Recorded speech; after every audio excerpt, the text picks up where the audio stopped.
아, 이번에는 국회의 문화체육관광위원회 전체 회의에서 그 체육계의 여러 이슈에 대한 질의응답이 있었어요. 이 질의응답에서 가장 화제가 된 것은 축구협회입니다. 근데 올림픽을 전후로 해서 배드민턴 협회에 대한 문제 제기도 큰 이슈가 되었죠. 안세영 선수의 발언으로 시작된 언론의 보도와 이번 문화체육관광위원회의 질의응답, 이 과정 속에서도 문제로 제기된 부분은 협회 임원들이 선수들에게 돌아가야 할 정당한 목을 자기들이 가르쳤다. 사실 가르쳤다라는 표현이 앞으로 수사 과정이나 여러 과정들을 통해서 밝혀져야 명확하게 사용할 수 있는 용어가 되겠습니다만, 이런 지금까지 드러난 정황들을 볼 때 많은 국민이 가르쳤다라고 인식을 하고 있죠. 사실 단체, 기관, 국가 권력이 권력을 갖지 못한 다수의 목을 가르치는 일은 인류사에 그렇게 드문 일이 아니었습니다. 늘 있는 일이었죠. 어느 공동체가 있으면 주로 대부분의 목은 힘을 가진 사람들이 차지합니다. 정당하게 힘이 없는 사람들에게 돌아가야 할 목도 힘이 있는 사람들이 빼앗아 가게 되었죠. 본문은 공동체 내에 마치 곰팡이처럼 끈질기게 반복되는 이런 문제를 지적하고 있어요. 느헤미야가 아닥사스다 왕과의 약조를 지키기 위해서 자리를 비운 사이에 제사장 엘리야십이 유대 공동체의 대적이었던 도비아에게 성전의 골방을 내어주었습니다. 본문은 그 방이 원래 소재물과 유향과 그릇과 레위 사람들과 노래하는 자들과 문지기들에게 주는 11조로 그 곡물과 포도주와 기름과 제사장들에게 주는 거제물, 이런 것들을 보관하는 곳이었다, 이렇게 이야기하고 있어요. 그러니까 쉽게 말하면 도비아에게 준 그 골방이 원래의 목적은 성전에서 제사하는 데 사용되고 또 성전에서 섬기는 사람들에게 주어야 할 정당한 목, 그 분량을 비축하는 곳이었다 하는 거예요. 제사장들과 레위인들에게 주어야 할 몫을 보관하는 그 골방을 비워서 유다 공동체의 적대적이었던 도비아에게 그 방을 쉽게 말하면 너 써 하고 내준 겁니다.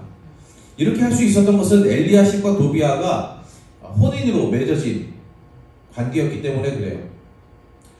느헤미야는 예루살렘에 돌아와서 이 사실을 알고 곧바로 도비아의 물건을 모두 버리고 그 방에 원래 있어야 할 것들, 제사장과 레위인들에게 주어야 할 11조를 비롯해서 원래 그 방에 채워져야 할 것들로 다시 채웁니다.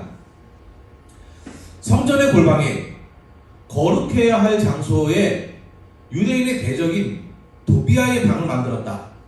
이것부터가 큰 잘못이죠. 쉽게 말하면 적과 내통하는 거나 마찬가지 아니겠습니까? 우리 대통령실 관저에다가 우리의 군사적인 주적이라고 이야기하는 북한의 고위 관리의 사무실을 만들어준다. 그러면 납득할 수 있는 국민이 누가 있겠습니까? 마치 그것처럼 조선의 대한제국의 황제의 집무실 옆에 한 칸을 비워가지고 거기에다가 일본에서 파견한 총독의 사무실을 두었다 하는 것과 마찬가지라는 거예요. 그런데 이것보다 더 심각한 문제가 있었습니다. 그냥 이것만 보면 어떻게 도비아에게 이 방을 줄 수가 있는가, 그 사실 자체가 부각이 되는 것인데, 느헤미야는 도비아에게 그 방을 주었다는 것보다 더 심각하게 문제를 보고 있는 게 있어요. 레위 사람들과 노래하는 사람들이 도망가 버리고 말았던 겁니다. 우리가 13장을 읽었는데 12장만 해도 유다 공동체를 기쁨으로 섬겼던 이 레위 사람들과 노래하는 사람들이 왜 13장에 이르면 갑자기 도망을 가게 되었습니까? 레위 사람들이 받을 몫을 주지 않았기 때문에 자기 밭으로 도망갔다, 그렇게 표현하고 있어요. 성전의 일을 버리고 농사지어 먹고 살려고 도망갔어요. 근데 이 일이 갑자기 그냥 뜬금없이 된 일이 아니라 도비아에게 방을 내준 것과 관련이 되어 있다는 겁니다. 10절은 내가 또 알아본즉 이라고 시작해요.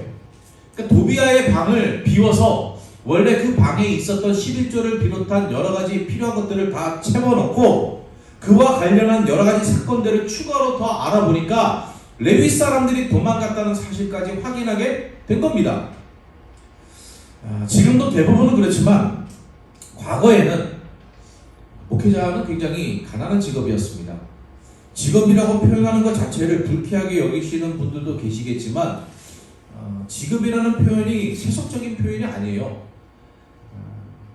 생계가 되면 그게 직업입니다.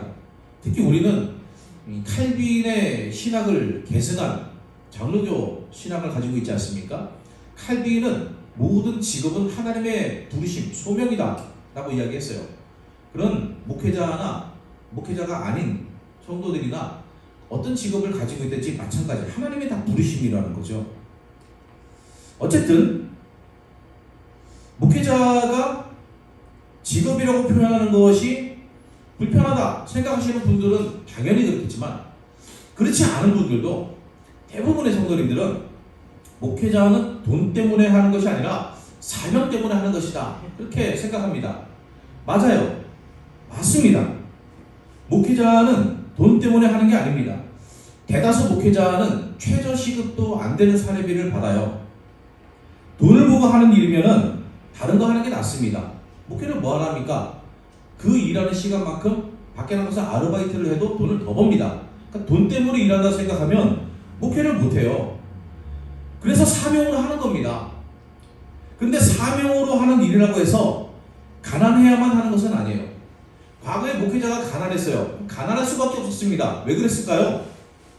그들이 우리보다 더, 지금의 목회자보다 더 사명이 투철했기 때문입니까? 아니에요. 그때는 교인들도 다 가난해서 그래요. 교인이 다 가난해요. 온 교인이 다 가난하니까. 그냥 나라 전체가 다 가난했잖아요. 보릿고개를 넘기기 힘들었던 그 시절, 모두가 가난했던 그 시절에 교인들이 교회 나와가지고 헌금하면 뭐랍니까? 돈이 없어요. 돈이 없으니까 쌀 한 공기 가져와가지고 헌금하고. 그러니까 목회자에게 사례비를 줄 돈이 없는데 어떻게 합니까? 교인들이 쌀 조금씩 가져오면은 그 통에다 모아놨다가 목사님 드시라고 쌀을 주는 거예요. 성미라고 부르죠. 제가 목회하면서도 성미를 받아봤습니다. 교회가 돈이 없어서 성미를 준 게 아니고 역사가 오래된 교회인데 그냥 옛날부터 하던 그대로 그 성미의 전통을 살린 거예요. 그 온 교인들이 집에서 먹던 쌀을 다 가지고 와서 섞은 거를 주니까 되게 맛이 없습니다. 진짜 맛이 없어요. 근데 그 성미도 잘 안 가져와. 있어도 잘 안 가져오잖아요. 그러니까 이거를 교역자들하고 관리입사님하고 다 나눠주다가 성미가 똑 떨어진 거예요. 근데 성미를 못 나눠줬습니다. 교회에서 성미를 안 줘요. 그래서 한 몇 년 만에 쌀을 사 먹어봤어요. 너무 맛있어요. 사 먹는 쌀이 왜 이렇게 맛있습니까? 근데 어쨌든 그 성미를 가지고 와서 목회자들 먹으라고 주시는 그 마음이 참 고마웠어요. 근데 옛날에는 그것밖에 먹을 게 없었어요. 목회자에게 줄 게 사실 그것밖에 없었어요. 교인이 가져올 수 있는 것도 그것밖에 없었어요. 생활도 단순했습니다. 그냥 비 피하고 잘 수 있는 집이 있고 방 한 칸이 있고 사시사철 입을 수 있는 옷 한 벌 있고 그저 밥 한 공기에 김치 하나라도 넣고, 요즘에는 김치 하나라도 라고 말하면 안 돼요. 김치가 제일 비쌉니다. 지금은 10월 중순이나 돼야 배추가 수급이 된다고 그러는데 지금 뭐 정부에서 대책으로 중국산 배추를 가지고 온다고. 그래서 일반 국민들은 안 살 것 같으니까 식당에다 풀겠다. 저는 식당에서 과연 이 짧은 기간 동안에 원산지 표시를 제대로 할까? 이것도 걱정입니다. 식당에서는 과연 그걸 살까? 아마 급식으로 다 풀리지 않을까? 사실 이런 좀 안타까운 생각도 하는데, 어쨌든 배추가 너무 비싸져가지고 이제 김치가 금치가 됐다 그러잖아요. 근데 옛날에는 먹을 게 없어가지고 반찬 없어서 먹는 게 김치였지 않습니까? 그냥 맨밥에 물 말아서 먹거나 김치 한 쪽 넣고 먹거나 그냥 그렇게만 살아도 되는 시대였어요. 모두가 다 그렇게 살던 시대였습니다. 근데 지금은 생활 자체가 많이 복잡해졌어요. 그렇게 살지 않습니다. 70년대, 80년대만 해도 집에 차 한 대 있으면은 사장님이에요. 여러분 포니 2 타고 다니면 사장님입니다. 근데 지금 어떻습니까? 집은 허름해도 집은 대출 영끌 해가지고 다 해가지고 산 것도 아니고 전체로 살더라도 차는 다 가지고 있잖아요. 우리 아파트만 하더라도요, 여기 평수가 좀 작은 아파트잖아요. 그러니까 되게 많이 부자들이 사는 동네는 아니잖아요. 그래도 차가 다 넘쳐납니다. 주차 면적이 좁아가지고 이중주차를 하고 새벽에 나갈 때는 차를 밀고 나가야 되고 막 그렇습니다. 집집마다 차가 한 대만 있는 게 아니라 2대씩 있고 3대씩 있고 그런 집들이 너무 많아요. 생활 자체가 달라졌다는 거예요. 지금은 평균적인 생활을 하기 위해서 필요한 경제적인 요구라는 게 과거와는 완전히 다릅니다. 목회자의 생활에 대해서도 옛날에 목회자님들은 다 그렇게 살았어. 그런 개념으로 접근하시면 굉장히 곤란하지 않겠습니까? 목회자들의 경제적인 필요를 바라보는 시선도 과거와는 달라야 되는 게 당연하죠. 성도들의 영적 필요를 위해서 일하는 사람에게도 육체적인 필요라는 게 있어요. 본문에 있는 레위 사람들과 노래하는 사람들 다 성전에서 섬기는, 오늘날로 따지면은 교회에서 유급으로 일하는 교역자들과 직원입니다. 이 사람들이 주의 일을 한다고 하더라도, 사명으로 한다고 하더라도 먹을 게 필요한 거예요. 먹을 걸 주지 않으니까 도망갈 수밖에 없는 겁니다. 자기가 알아서 먹을 것을 챙길 수밖에 없는 거예요. 그런데 느헤미야가 어떻게 합니까? 느헤미야가 어떻게 감히 하나님의 일을 버리고 도망가느냐? 레위 사람들 너희들은 사명도 없느냐? 그렇게 꾸짖지 않아요. 도망간 레위 사람들은 꾸짖지 않습니다. 레위 사람들은 잘못이 없어요. 정당한 대가를 주지 않으면 레위 사람도 성전에서 섬길 수가 없습니다. 그게 당연합니다. 과거에 나는 어느 집사님이라는 분이 좀 그 온라인상에서 굉장히 좀 유명한 분이 있었어요. 그분이 예수님과 바울도 사례비를 받지 않았는데 현대 목회자들도 사례비를 받지 않고 봉사직으로 하는 게 당연하다라는 주장을 펼친 적이 있어요. 그분은 성경을 대충 읽으신 게 분명합니다. 바울이 교회로부터 재정 지원을 받지 않은 것은 오히려 특별한 일이었어요. 대부분은 재정 지원을 받았습니다. 그래서 재정 지원을 받지 않은 교회에게는 우리가 너희들 중에 있을 때에 너희에게 재정을 후원받지 않고 스스로 일을 해서 돈을 벌었다 라고 표현해주고 있어요. 그게 보편적이었기 때문에 그렇게 한 게 아니라 그게 특별한 일이었기 때문에 언급을 하고 있는 겁니다. 예수님은 어떻습니까? 후원자가 엄청나게 많았어요. 예수님은 일하지 않고도 엄청나게 돈을 많이 벌었습니다. 예수님에게는 돈꾀를 맡은 회계가 따로 있었어요. 주머니에 동전 몇 개 넣고 다니시는 분이 아니었단 말이에요. 그거를 훔쳐갈 생각을 할 정도로 돈이 많았습니다. 예수님의 일행이 가난했다고 생각하는 것은 굉장한 오산이에요. 예수님은 심지어 가는 곳마다 그 지역의 부자들이 예수님의 일행에게 숙식을 제공했습니다. 그렇게 도와주는 사람들이 많이 있었어요. 선무당이 사람을 잡는 겁니다. 성경을 대충 알면 헛소리를 하게 되는 거예요. 제가 알고 있는 분쟁을 겪고 있던 어느 큰 교회 장로님이, 사실 그 교회 담임 목사님이 재정적인 문제로 좀 시끄러웠고 그 노회에서 그 문제가 불거졌고 교회에서는 사임하라는 압박이 강했던 때였습니다. 제가 속한 노회였고 제가 속한 교회에서 그 노회를 정기회를 진행하면서 그 문제가 불거졌기 때문에 그 교회에 온 그 장로님이 목사님에게 반대하면서 이런저런 일들을 하는 것을 볼 수 있었어요. 그분이 사무실에 와가지고 볼펜 좀 빌려달라 이렇게 이야기하면서 혼자 부시렁 거리시는데 담임 목사를 비판하면서 하신다는 이야기가 나는 돈 내고 신앙생활하는데 목사는 돈 받으면서 신앙생활한다 그렇게 표현하시더라고요. 세상 그렇게 무식한 소리가 어디 있습니까? 목사는 일을 안 하고 돈을 받는 게 아닙니다. 이걸 노동이라고 표현하면 발끈하시는 분들이 계실지 모르겠지만 목사도 노동을 하고 그 대가로 사례비를 받는 겁니다. 목사가 놀면서 돈 받는 게 아니죠. 목사가 돈 받으면서 한다? 무슨 못 배운 소리인지 모르겠어요. 심지어 목사가 열심히 일을 하고 교회로부터 사례비를 받으면 그걸로 끝나는 게 아니라 거기서 목사도 헌금을 다 합니다. 교인들이 밖에 나가서 다른 직장에서 돈을 벌어와서 교회에 헌금하는 것처럼 목사도 일을 하고 교회로부터 받은 대가로 다시 교회에 헌금을 합니다. 11조도 하고 다른 헌금도 다 합니다. 그리고 일부 그렇지 않은 목사도 있겠지만 대부분의 목사님은 본인이 받은 사례비가 얼마든지 간에 그 받는 사례비에 비해서 훨씬 더 많이 헌금을 합니다. 느헤미야가 누굴 꾸짖습니까? 레위 사람들을 꾸짖지 않아요. 민장들을 꾸짖습니다. 백성의 지도자들을 꾸짖어요. 레위 사람들이 사명을 버리고 떠날 수밖에 없는 환경을 만든 것, 그런 상황을 만든 것은 백성의 잘못이요 백성의 지도자들의 잘못이기 때문에 그렇습니다. 엘리야십이 성전의 골방을 도비아에게 내어 주었는데도 불구하고 백성의 민장들이 이의를 제기하지 않고 이 일을 문제 삼지 않고 도비아를 내쫓지 않고 엘리야십에게 따지지 않고 그 방을 그대로 둔 거예요.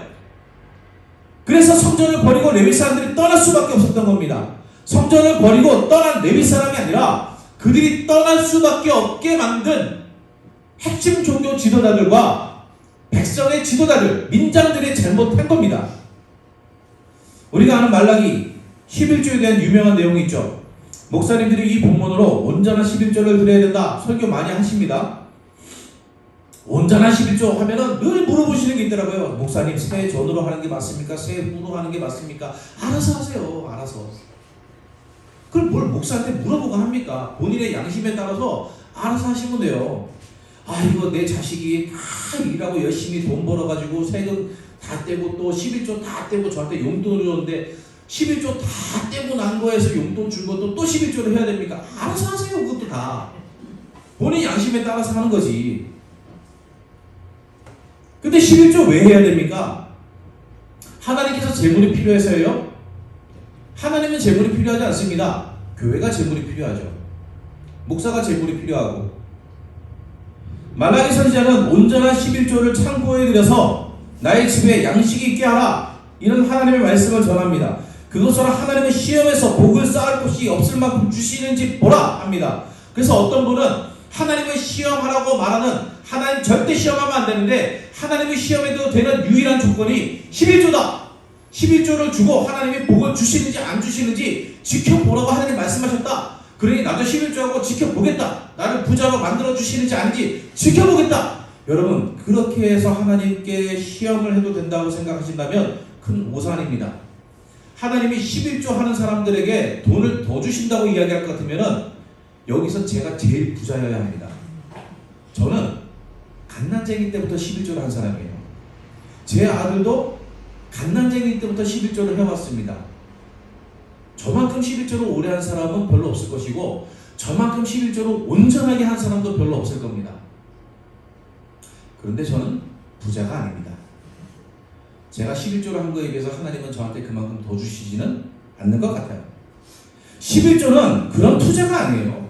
하나님을 시험한다는 것도 하나님 제가 11조 드렸으니까 하나님 복을 주시는지 안 주시는지 보겠습니다, 이런 뜻이 아니에요. 11조는 하나님의 집에 양식을 쌓아두는 겁니다. 이게 무슨 뜻입니까? 그 누가 먹을 양식이에요? 하나님의 집에 쌓아두는 양식이 하나님이 먹는 양식입니까? 제사상이에요? 우리 조상들에게 제사상 차리면 조상들이 와서 그거 먹는다 그러잖아요. 어느 무슨 코미디 영상 같은 데 보니까 제사상을 차려왔는데 누가 다른 사람이 와가지고 그 제사 음식을 먹은 거예요. 그래서 아빠, 제사상은 왜 차리는 거예요? 아, 조상님들이 와서 먹으라고, 드시라고 차리는 거야. 오, 조상님이 오셨나봐. 저기서 드시고 계셔. 그 보고 깜짝 놀라는 그런 우스개 영상도 있었어요. 조상님이 와서 드시라고 차리는 제사상처럼 하나님의 집에 양식을 주는 것은 하나님 드시라고 드리는 겁니까? 아니잖아요. 그 먹는 사람 누구예요? 레위 사람과 제사장들입니다. 하나님께서 하나님의 집에 양식을 쌓아 놓으라고 말씀하시는 것은 나 배고프다고 말씀하시는 것이 아니라 너희를 위해서 섬기는 제사장과 레위인들이 먹을 양식을 성전에 쌓아 놓으면 그들이 그것을 먹고 그들이 생활에 전념할 수, 생활에 어려움이 없이 성전을 섬기는 사역에 전념할 수 있으니까, 그렇게 되면 예배가 회복되면, 성전의 사역이 회복되면 내가 너희에게 복을 주는지 안 주는지 한번 봐라 라고 말씀하시는 거예요. 성전에서 섬기는 사람들의 양식을 채우면 그들이 성전의 사역에 전념합니다. 레위 사람들이 도망가지 않아도 돼요. 그렇게 성전이 재기능을 하고 예배가 회복되면 하나님과의 관계가 회복됩니다. 거기서 복이 오는 거예요. 복은 뭘 받쳐서 오는 게 아니라 하나님과의 관계를 회복해서 오는 겁니다. 그게 느헤미야가 한 일이에요. 성전의 고가를 채워서 레위 사람에게 주어야 할 몫을 제대로 줌으로써 그들이 성전에서 사역을 온전히 감당하도록 도와준 거예요. 도망갈 필요가 없게 만들어준 거예요. 그래야 예배가 회복됩니다. 그래야 공동체의 신앙이 회복됩니다. 그래야 삽니다. 그래야 복을 받습니다.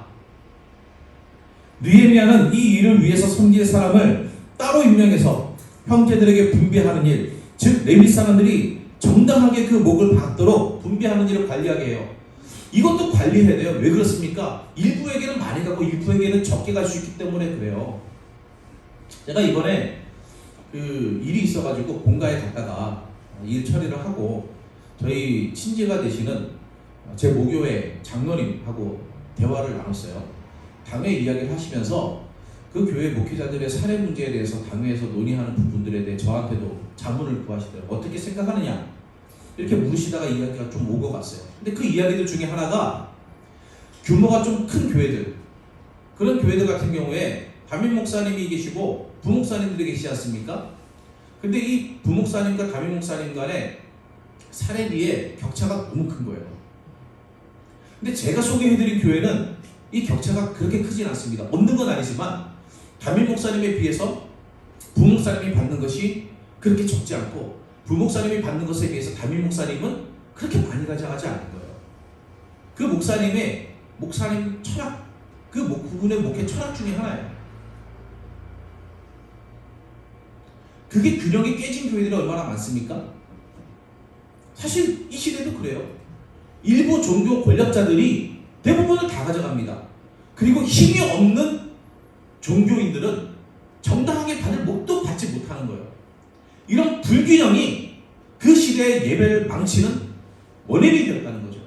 그래서 믿을 만한 사람들을 세워서 주의 전에서 일하는 사람들에게 그 몫이 정당하게 분배될 수 있도록, 공평하게 분배될 수 있도록 한 거예요. 유다 공동체는 골방을 뺏겼습니다. 성전의 골방을 뺏겼습니다. 이게 무슨 뜻입니까? 자신들의 욕망 때문에, 권력에 취한 욕망 때문에 성전의 골방, 하나님께 반드시 드려야 될 것, 지켜야 할 것을 빼앗겼다는 거예요. 하나님과의 관계를 바로 세우고 하나님 백성으로서의 정체성을 회복하기 위해서 마땅히 구별해 두어야 하는 공간을 인간의 이기적인 욕망 때문에 빼앗기고 말았다는 겁니다. 느헤미야는 그렇게 빼앗긴 방을 되찾아서 그곳에 예배하는 자들을 위한 몫을 채워 넣었습니다. 예배를, 공동체의 정체성을 회복하기 위한 모든 것들을 그 안에 채워 넣었습니다. 이게 우리에게 필요한 일이에요. 헌금 많이 하시는 이야기가 아니라, 목사에게 사례비를 많이 주라는 그런 얘기 아니라, 그러시면 좋겠지만 무엇보다 중요한 것은 우리의 삶에 하나님께 드려야 될 그 삶의 자리를 빼앗기지 말라는 겁니다. 하나님께 구별해 드릴 분명한 우리의 삶에 거룩한 공간이 있음에도 불구하고 그 자리를 세속적인 욕망에 빼앗기지 말라는 거예요. 그 자리에 있어야 할 것이 있어야 한다는 겁니다. 그 자리에 있지 말아야 할 것이 있으면 안 되는 거예요. 하나님과의 관계를 위해서 마땅히 채워야 할 것을 버리고 그 자리에 욕망을 가득 채우는 우리의 잘못을 회개해야 합니다. 그 안에 잘못 채워진 것들을 싹 다 버려야 합니다. 욕망에 빼앗긴 방을 되찾아야 합니다. 그곳에 하나님을 향한 마음을 채워야 합니다. 하나님께 드릴 것을 채워야 돼요. 삶의 헌신을 채워야 됩니다. 하나님과의 관계를 올바르게 하기 위한 경건의 훈련을 채워야 합니다. 말씀을 배우고자 하는 열망을 채워가야 되고 기도하는 무릎을 채워가야 합니다.